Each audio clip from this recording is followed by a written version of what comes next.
les enfants, bonjour les parents. Merci Morgane. Alors, ça tombe très très bien que tu nous envoies ce gant de toilette parce que là, pour ce petit tuto, je vous propose de réaliser une malle de tissu. Alors, une malle de tissu, ça va être un récipient, un bac en plastique, en bois, comme vous voulez.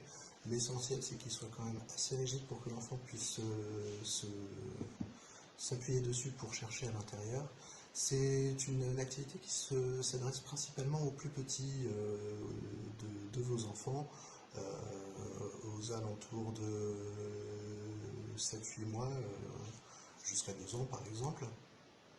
Et pour ce faire, ce qu'on va faire, c'est qu'on va récupérer à la maison des serviettes de table, des gants de toilette, des torchons, qu'est-ce que j'ai encore? Des bouts de tissu, tout simple, pourquoi pas des chaussettes.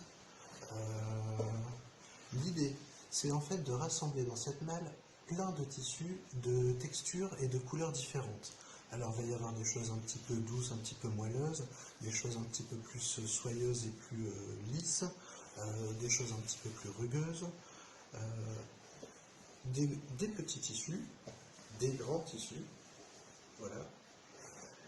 Et ce qu'on va faire en fait, c'est que sous la surveillance d'un adulte toujours, laisser l'enfant explorer la malle, sortir tous les tissus et les comparer en fait en s'amusant, en les sortant, en les plaçant sur ses mains, en les plaçant sur sa tête. Voilà.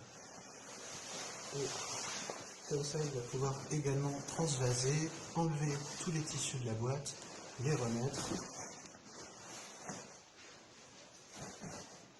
et faire ses propres expériences.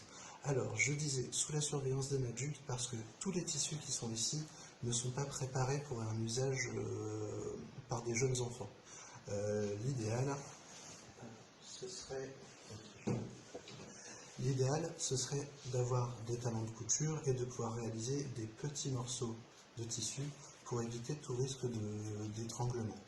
Donc, comme c'est une activité un petit peu improvisée par ces temps de confinement, je vous propose de le réaliser quand même, mais en étant toujours proche de vos enfants et en les ayant bien à l'œil, parce que voilà, ils peuvent tout à fait jouer avec sans problème du moment qu'on les surveille. Que dire d'autre? Et ben voilà, à vos tissus. Une petite chose simplement, évitez les tissus à lacets. On va encore une fois limiter les risques quand même. Donc les sacs et les lavoirs, on va plutôt éviter. Par contre, voilà, tout type de tissus, des clés d'oreiller, des nappes, des tissus pas trop lourds, que l'enfant puisse manipuler quand même le plus facilement possible. Et puis après, libre à vous de laisser parler votre imagination et puis ce que vous avez à la maison. Voilà, j'espère que ce petit tuto vous aura été utile et que les enfants vont bien s'amuser à enlever les tissus, les remettre, les poser un petit peu partout autour d'eux, pourquoi pas les lancer, de toute façon ce ne sont que des tissus. Malika, je me retrouve avec pas mal de bouteilles en plastique, on m'a dit que ça t'intéressait. Alors voilà, je t'en envoie une, bonne réception, et puis à bientôt tout le monde.